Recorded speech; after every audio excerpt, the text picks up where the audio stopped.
Hello everyone. आइए start करते हैं आज की सीरीज। ये है सेट 105। आज की सीरीज का पहला प्रश्न, भारत भवन के संस्थापक कौन थे? राय कृष्णदास, अशोक वाजपेयी, जे स्वामीनाथन या चार्ल्स कोरिया? तो भारत भवन के संस्थापक थे अशोक वाजपेयी। आज की सीरीज का दूसरा प्रश्न, उत्तर मध्य क्षेत्र सांस्कृतिक केंद्र कहाँ है? नागपुर में, इलाहाबाद में, दीमापुर में या शांति निकेतन में? उत्तर मध्य क्षेत्र सांस्कृतिक केंद्र जो है वो है इलाहाबाद में। और बाकी जो ऑप्शन है नागपुर, दीमापुर और शांति निकेतन, ये भी सांस्कृतिक केंद्र ही हैं। तो अगर आपको पता है तो ज़रूर कमेंट करके बताइएगा।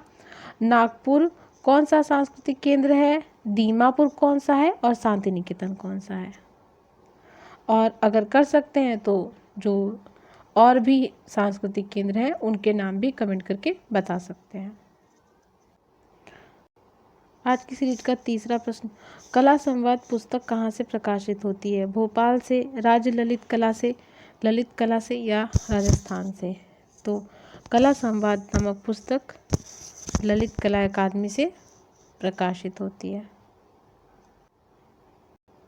आज की सीरीज का चौथा प्रश्न, ऐतिहासिक पुस्तक पवित्र नगर बनारस किसने लिखी? पर्सी ब्राउन ने, ईवी हैवल ने, के गोस्वामी ने या डब्ल्यू.जी. आर्चर ने? तो ऐतिहासिक पुस्तक पवित्र नगर बनारस लिखी थी ईवी हैवल ने। ईवी हैवल मद्रास और कलकत्ता के प्राचार्य बने थे। कब बने थे ये आपको कमेंट करके बताना है। मद्रास के कब बने थे और कलकत्ता के प्राचार्य कब बने थे? ईवी हैवल। और इनका पूरा नाम क्या है? ये तीन चीज़ें आपको कमेंट करके बतानी है। तीनों इंपॉर्टेंट है, एग्जाम में अक्सर पूछी जाती हैं। आज की सीरीज का पांचवा प्रश्न, बंगाल का मंसूर किस कलाकार को कहा जाता है? देवकीनंदन शर्मा को, के वेंकटप्पा को, क्षितिज मजूमदार को या भूरी सिंह शेखावत को? तो बंगाल का मंसूर के वेंकटप्पा को कहते हैं। बाकी देवकीनंदन शर्मा को क्या कहते हैं, किस नाम से और जाना जाता है, और क्षितिज मजूमदार को भी और किस नाम से जाना जाता है, ये आपको कमेंट करके बताना है। आज की सीरीज का छठा प्रश्न, भारतीय ध्वज तिरंगे का डिजाइन किसने बनाया? डी उदय कुमार, लक्ष्मण व्यास, पिंगली वेंकैया या इनमें से कोई नहीं? तो भारतीय ध्वज तिरंगे का डिजाइन पिंगली वेंकैया ने बनाया था। और आपको कमेंट करके ये बताना है डी उदय कुमार किस लिए जाने जाते हैं, इन्होंने किस चीज़ का डिजाइन किया था।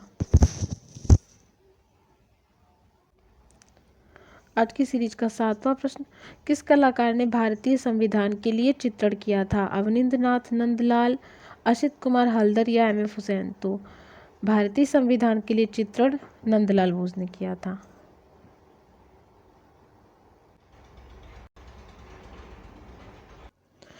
आज की सीरीज का आठवां प्रश्न, शहीद स्मारक किसका मूर्ति शिल्प है? रामकिंकर बैज का, डी.पी. राय चौधरी का, प्रदोष दास गुप्ता का या धनराज भगत का? तो शहीद स्मारक डी.पी. राय चौधरी का मूर्ति शिल्प है।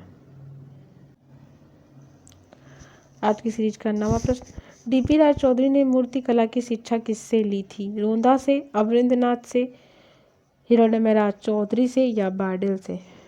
तो डी.पी. राय चौधरी ने शिक्षा ली थी, मूर्ति कला की शिक्षा हिरण्यमय राय चौधरी से ली थी।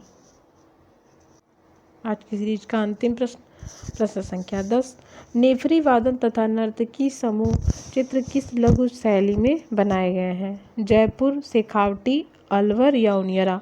तो नेफरी वादन और नर्तकी समूह अलवर शैली में चित्र बनाए गए हैं। तो ये थे आज की सीरीज के 10 प्रश्न। Thanks for watching.